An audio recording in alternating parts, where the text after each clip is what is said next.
Launch vehicle mark 3 actual में अगर इसके बारे में बात करें, मैंने अभी आपको बोला था जब हम जनरेशन की बात कर रहे थे, जनरेशन ऑफ लॉन्च व्हीकल की बात करते हैं, एक बार कुछ कंसेप्ट देख लीजिए।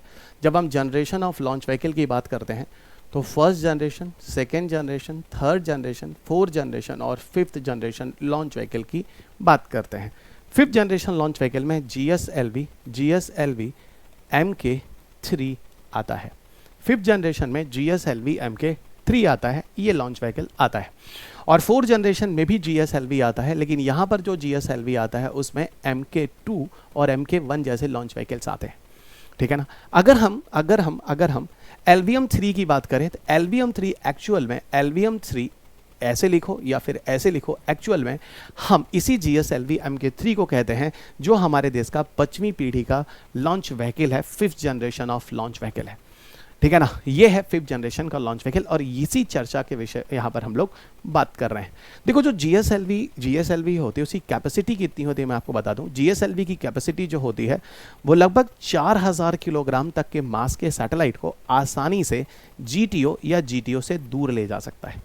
जैसा कि आपने चंद्रयान 2 और चंद्रयान 3 के केस में देखा होगा, चंद्रयान 2 का टोटल मास 3877 kg था, है ना, था वो GSLV की मदद से लेगा। उस GSLV का नाम था GSLV MK3M1 या LVM3M1, या इसको आप क्या कह सकते हैं, LVM3M1, इसकी मदद से लेगा। वहीं दूसरी तरफ चंद्रयान 3 को जो लेगा उसका टोटल मास करीब करीब 3900 kg था, इसको GSLV MK3 M4 की मदद से ले गए, है ना, इसको M4 की मदद से लेगा और इसको M1 की मदद से ले जाया गया है।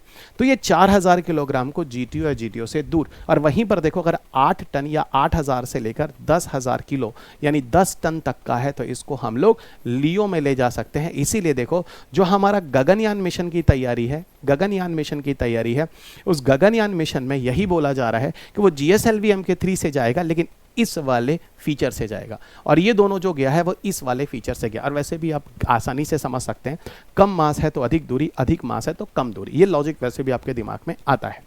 LVM3 के बारे में सारी चीज़ें मैं बता रहा हूँ। और ऐसे भी अगर GSLV की प्रॉपर्टी पे जाएं तो GSLV की प्रॉपर्टी, इसके ये पूरा का पूरा अगर देखिए तो इसके अंदर 3 स्टेज के प्रोपेलेंट यूज़ किए जाते हैं। प्रोपेलेंट मतलब फ्यूल और ऑक्सीडाइजर को मिलाकर हम एक्चुअल में क्या कहते हैं, फ्यूल और ऑक्सीडाइजर को मिलाकर हम प्रोपेलेंट कहते हैं।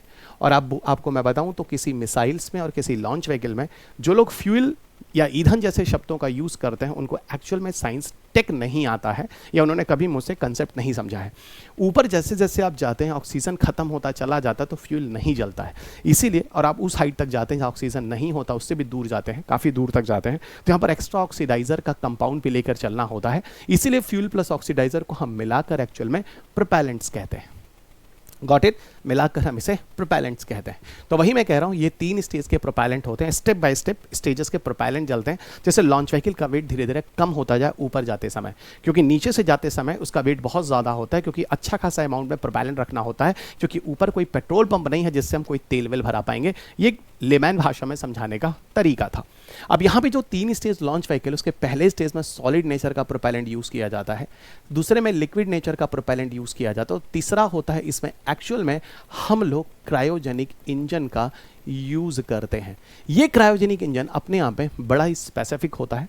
जो सॉलिड नेचर का प्रोपेलेंट होता है उसका नाम HTPB है, मैंने अपनी किताब में भी लिखा है, मैग्रा-हिल वाली में, हाइड्रोक्सिल टर्मिनेटेड पॉलीब्यूटाडाइन। और लिक्विड जो होता है उसका नाम होता है UDMH, जिसको हम अनसिमेट्रिकल डाइमिथाइल हाइड्रोजीन कहते हैं, या मोनोमिथाइल हाइड्रोजीन भी यूज़ में आता है। फिलहाल आपके पेपर में ये टेक्निकल नाम नहीं दिए जाते हैं, आपके पेपर में सॉलिड और लिक्विड जैसे ही शब्द दिए जाते हैं। क्रायोजेनिक इंजन ये थोड़ा अलग नेचर का होता है, ये GSLV के जो फीचर बता रहा हूँ। क्रायोजेनिक इंजन एक ऐसा इंजन होता है जहाँ पर हम किसी प्रोपेलेंट को बहुत लो टेम्परेचर के अंदर रखते हैं। क्रायो का मतलब ही होता है लो टेम्परेचर बेस्ड टेक्नोलॉजी। यहाँ पर बहुत ही लो टेम्परेचर में हम ले जाकर प्रोपेलेंट्स को रखते हैं, और यहाँ पर जो प्रोपेलेंट रखते हैं वो लिक्विड हाइड्रोजन को एज अ फ्यूल की तरह यूज़ करते हैं और लिक्विड ऑक्सीजन को एज अ ऑक्सीडाइजर की तरह यूज़ करते हैं। अब देखो इसको जो टेम्परेचर होता है कितने टेम्परेचर पर रखते हैं, हाइड्रोजन को -253 डिग्री सेल्सियस पर ले जाकर रखा जाता है इस इंजन के अंदर, और कम टेम्परेचर पर जो गैस होती है वो डेंस होकर लिक्विड हो जाती है। यही liquid hydrogen as a fuel की तरह क्रायोजेनिक इंजन के अंदर यूज किया जाता है। ऑक्सीडाइजर जो होता है ऑक्सीजन, वो -183 डिग्री सेल्सियस टेम्परेचर के अंदर रखा जाता है, जिससे जो गैस होती है वो कंडेंस होकर फिर वो लिक्विड ऑक्सीजन में कन्वर्ट हो जाती है। अब देखो इस टेम्परेचर में कितना कम टेम्परेचर को मेंटेन किया जाता है, और इसका वेट भी हाइड्रोजन का कम होता है, और कैलोरीफिक वैल्यू बहुत ज़्यादा होती है। इतनी ज़्यादा ऊर्जा होती है कि बहुत और बहुत और बहुत से भी बहुत दूर इसको ले जा सकते हैं। ठीक है, ये क्रायोजेनिक इंजन भी ध्यान रखना थोड़ा इंपॉर्टेंट है। भारत इस क्रायोजेनिक इंजन को पहले रशिया से लेता था, और रशिया की मदद से ही भारत ने पहला GSLV सक्सेसफुल किया था, GSLV D1, जो 2001 में भारत ने यूज़ किया था। GSLV D1 जब मैं बोलूं तो लिख लिया करो, ठीक है। ये हवाबाजी वाला क्लास नहीं है जो यूट्यूब पे चलकर ये फेंको वो फेंको और सुरेश कैसा हो और महेश कैसा हो, टाइम पास वाला नहीं है, इसको नोट करो, ठीक है। GSLV D1, और GSLV D1 की मदद से GSAT-1 नामक सैटेलाइट को भेजा गया, जिसमें रशिया वाला क्रायोजेनिक इंजन लगाया गया। और ये सारी कहानी जो है बच्चा 2001 का है। इसी के साथ भारत ने GSLV की शुरुआत की थी। स्टैटिक पढ़ने वालों को चीज़ याद आ गया होगा, जो लोग पहली बार सुन रहे हैं मुझसे सुनते रहें। और ये यहाँ पर हमने रशियन क्रायोजेनिक इंजन लगाया। भारत ने बहुत सारे रशियन क्रायोजेनिक इंजन लगाए। भारत ने अपना जो क्रायोजेनिक इंजन वाला जो लॉन्च व्हीकल पहली बार यूज़ किया उसका नाम था GSLV D5, जो जनवरी 2014 में एक मिशन भेजा गया था, उसमें यूज किया गया था, और उसकी मदद से हम लोगों ने GSAT-14 सैटेलाइट को लगाया था। ये बड़ा इंपॉर्टेंट क्वेश्चन है, इसको ध्यान रखना। ये मैं 2014 से बोलता चला आ रहा हूँ, 10 साल गुजर चुका है। फिलहाल पढ़ाते तो मुझे 20 साल से 21 साल 22 साल हो गए हैं, ठीक है। तो मैं आपको बता दे रहा हूँ, एक अनुभव है, अनुभव देखते रहिएगा। ये वो लॉन्च व्हीकल है, भारत का पहला GSLV, जिसके अंदर भारत ने अपना भारत के अंदर बनाया गया क्रायोजेनिक इंजन को सफलतापूर्वक लगाया था। It is the most important, और आने वाली जनरेशन को भी इसके बारे में मैं बताता रहूँगा, चाहे आप स्टैटिक किसी इस विषय को पढ़े ना पढ़े। कितना खूबसूरत सा विषय है, और देखिए कितनी अच्छी तरीके से आपको लॉन्च व्हीकल समझ में आ गया। क्यों आपको ये नहीं पढ़ाया जाता आज तक मुझे समझ में नहीं आता है। हवाबाजी करके लोग आगे निकलते हैं, क्योंकि हो सकता है आपने कभी पेपर ना देखा हो। इसीलिए मैं आप सबसे गुजारिश करता हूँ, आप किताब पढ़ें या ना पढ़ें, लेकिन किताब के लास्ट में क्वेश्चन पेपर जरूर दिया है, चाहे इन्वायरमेंट हो, साइंस एंड टेक हो। अब भी देख लें, अभी भी आपके पास टाइम है। अगर अभी भी आपके अटेम्प्ट्स आपके क्वालिफाई नहीं हो रहा है तो क्वेश्चन के लास्ट में जरूर पढ़िएगा। साइंस एंड टेक का जो 7th एडिशन और इन्वायरमेंट का जो 3rd एडिशन है, दोनों के क्वेश्चन पेपर देख लीजिए, अपने आप कंटेंट पढ़ना शुरू कर देंगे कि यार ये क्वेश्चंस अभी तक हमें कोचिंग सेशंस में क्यों नहीं दिखाए गए, या इस सोशल मीडिया यूट्यूब प्लेटफॉर्म में भी यूपीएससी के क्वेश्चंस इन्होंने क्यों नहीं दिखाए। और अगर इन्होंने दिखाया भी तो फोटोवोल्टाइक को बोला कि ये साइंस टेक ही नहीं है, ऐसा इन्होंने क्यों किया। ये सारी चीजें आपको समझ में आ जाएंगी। आपकी जिंदगी है, आपके हाथ में है, इसको समझिएगा, क्योंकि ये सोशल मीडिया एक मार्केटिंग का जरिया है, ठीक है ना, एक पैसे बनाने का सोर्स है। इसीलिए यहाँ पर मैं नौटंकी थोड़ा कम करता हूँ, सीधा आता हूँ और सीधे पढ़ाई की बात करता हूँ, ठीक है। अब चलिए, अब हम लॉन्च व्हीकल मार्क 3 पे हम लोग आगे बढ़ते हैं। इसीलिए आपको मेरी क्लास कम पसंद आती, क्योंकि यहाँ पे सीरियस बात होती है। आप लोग भी जो नई जनरेशन है ना, इनको जो कितना फेंकने वाले लोग मिल जाएंगे, ये 30 मिनट में लक्ष्मीकांत खत्म, ये 20 मिनट में, यहाँ तक कि कई सोशल मीडिया प्लेटफॉर्म में यूट्यूब पे तो लोग रवि अग्रणी बनकर ही मेरी क्लास ले रहे हैं, और कई जगह तो लोग मेरी किताब ही पढ़ाई जा रहे हैं, है कि नहीं। ठीक है, अच्छी बात है, कम से कम कोशिश मेरी अच्छी है कि लोग उसको एक सोर्स बनाकर और स्टेट पीसेस की किताबें लिख रहे हैं, अच्छी बात है। तो ओरिजिनल सुन लीजिए, ओरिजिनल सुन लीजिए, कंसेप्ट समझ लीजिए, ठीक है ना। आइए इधर आइए, इधर आइए। अब देखिए यहाँ पर कहानी होती है LVM 3 के बारे में, ठीक है। LVM 3 के कुछ न्यूज़ हैं, जैसे 36 सैटेलाइट्स, यूके बेस एक कंपनी है OneWeb सैटेलाइट, उसको लेकर गया है लो अर्थ ऑर्बिटर। पता है ये यूके की जो कंपनी है OneWeb ना, ये इसके साथ एयरटेल जो भारती मित्तल की कंपनी है ना, उनका शेयर भी अच्छा खासा है। और ये भविष्य में ऐसा कह रहे हैं कि ये सैटेलाइट बेस्ड इंटरनेट सेवा की शुरुआत भी करेंगे। कुछ जगहों पे ये शुरू कर चुके हैं, बट ये यूरोपियन कंपनी है, ठीक है ना। तो यही चीज़ कह रहे हैं। LVM 3 is the largest ever payload, 5796 kg का आराम से ले गया है यहाँ पर, ठीक है। ये कुछ पुराने न्यूज़ हैं जिस पर यहाँ पर बातें हुई है, ठीक है। मैं आपको सीधा सीधा यहाँ पर कुछ फैक्चुअल डेटा पढ़ाता हूँ। छोड़िए ये सब क्रायोजेनिक इंजन वगैरह, मैंने आपको बहुत अच्छा करा दिया।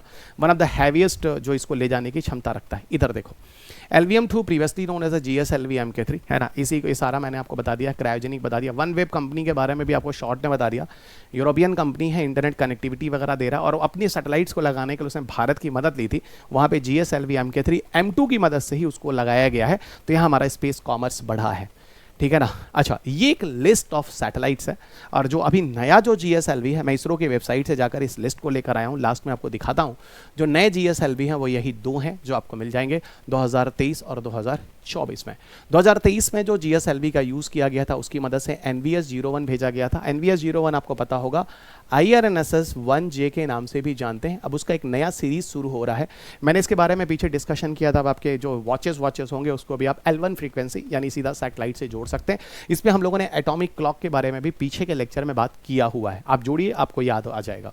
और जो लास्ट अभी गया है वो इनसेट 3DS को लेकर गया, और इनसेट 3DS पे हम लोगों ने पीछे डिस्कशन कर लिया है। उसको ले जाने वाला जो लॉन्च व्हीकल था GSLV F14 था। दिस इज द लास्ट अभी तक का जो अपडेट है 17 फरवरी 2024 तक। उसके बाद नहीं गया है, ऐसा होगा तो आगे फिर हम देख लेंगे। इसको भी जियोसिंक्रोनस ट्रांसफर ऑर्बिट में ले जाया गया, यानी 36,000 किलोमीटर प्लस माइनस 5,000-6,000 किलोमीटर की डिस्टेंस पर। तो ये न्यूज़ है, ठीक है, और ये नया वाला है। और इधर नीचे आइए, देखिए हम पुराने की तरफ, और ये लास्ट में और पीछे चलते जाइए। और ये पहला है GSLV D1 जो मैंने आपको बताया था, GSAT-1 लेकर गया था 2001 में, और यहाँ रशियन क्रायोजेनिक इंजन का यूज़ किया गया था। और ये वो है GSLV D5 जो मैंने अभी आपको बताया था, ये भारत का पहला है, रशियन क्रायोजेनिक इंजन का यूज़ किया गया। और ये भारत का पहला है, ठीक है ना, जहाँ पे भारत ने अपना क्रायोजेनिक इंजन लगाया है जनवरी 2014, जिसकी मदद से GSAT-14 नामक सैटेलाइट को लगाया गया। ये देखिए GSAT-14, ये चीज़ मैंने आपको पहले ही इस टॉपिक के शुरुआत में बता दिया, याद रखना। This is a very good question. और भारत में क्रायोजेनिक इंजन जो बनाया जाता है वो एक सेंटर है, उसका नाम है LPSC, liquid propulsion system centre. इसकी दो जगह हैं, एक कर्नाटका में है और एक तमिलनाडु वगैरह में भी है इसका सेंटर, जहाँ पर ये बनाया जाता है, ठीक है। तो this is the overall about GSLV MK3 से जो अपडेट है वो बता दिया। चंद्रयान-2, चंद्रयान-3, गगनयान, ये सारे प्रोजेक्ट GSLV MK3 यानी LVM-3 से ही पूरा होने वाला है, यानी भारत का भविष्य है।